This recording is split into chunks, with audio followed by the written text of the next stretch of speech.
Hey, today we're diving into Synido's latest update to their TempoPad lineup. This is the Z-1, a fresh, larger and more feature-packed version. But is it an upgrade or a downgrade? Stick around to find out.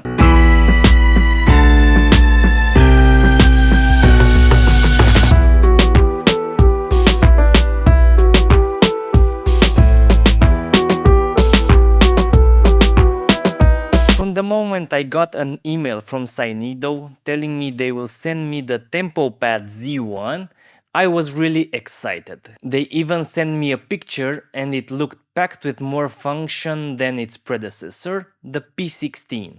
When it arrived, the packaging was top-notch, as always with Synido. The box was full of surprises with some instructions on it. When you open it, you can see this really useful carry bag for the pad. It's soft and it has a firm fit to the pad.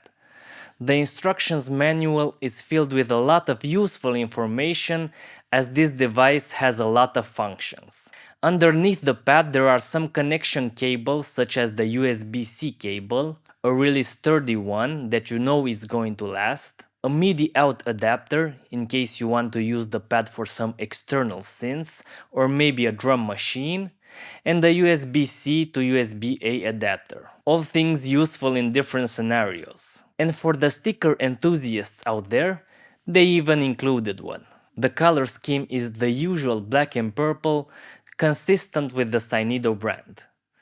On the back you will find the MIDI out, two USB-C ports, one for power in case you want to run the pad in standalone, and one for connecting to the PC, in which case you get power from that. Last but not least, a Kensington lock so you can secure it to your mixing or live disc. Note though that it doesn't come with a power adapter for standalone use, so you'll need a 5V adapter. Most of us have one lying around the house. The buttons and pads feel great, responsive and comfortable to the touch. The backlit pads look fantastic, and the side light is a really nice touch. You can switch between 4 styles with the mode button. I personally like this one that fills out from the middle. What is the one you like? Share down in the comments. If you find it too distracting, you can turn it off with the side switch. Now, let's talk functionality. The 2 arrow buttons let you control various parameters depending on which button you've pressed on the right side of the pad.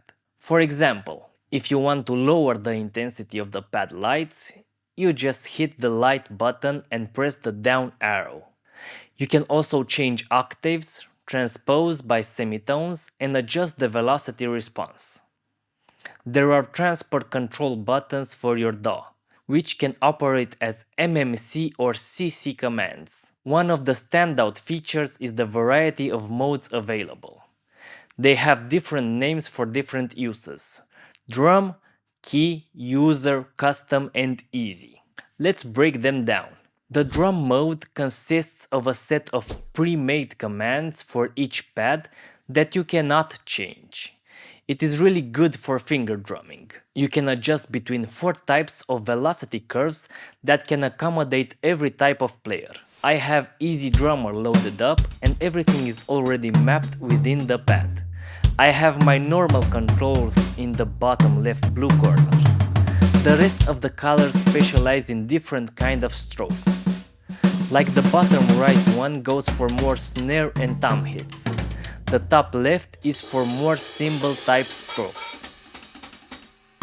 The next mode is the key one, which simulates the notes of a keyboard. The first and last note of an octave is always the C note. You also have the black keys laid out, and the lighting layout resembles a piano to give you comfort when you first try to accommodate with the pad. You have 4 different octaves at your fingertips in the middle register, but can also go higher or lower. The user mode has the same layout as the drum mode, but you can also change some of the lighting based on the way you touch the pads.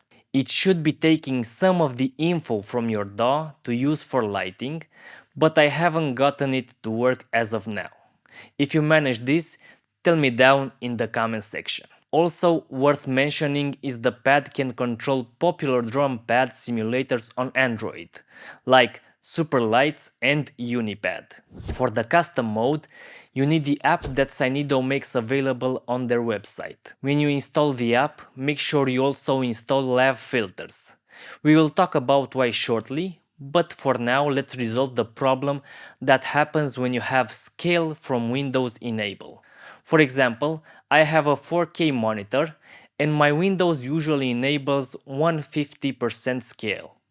But when I open the app, it doesn't scale well and you cannot see the whole interface. To resolve this, you must right-click the mouse, go to Display Settings and change the scale to 100%. Then, you will actually get to see all the buttons and options of the app. This is a bit of an inconvenience as everything in your PC will look really small. I hope the guys at Synido will address this with a future update. When you enter the app, it will give you the option to use Easy Mode or Custom Mode. In Custom Mode, you can actually change everything you want about the pads. I assume this will be the most used mode of the pad as you can set it up as you want and need. You can change pad colors, MIDI messages that it is sending and a bunch more. Now, remember I said you should install lav filters. This will help you with the final mode, Easy. It is called this way because it will run without a DAW and with only the app downloaded from Synido. The second way the app functions is by supporting this mode.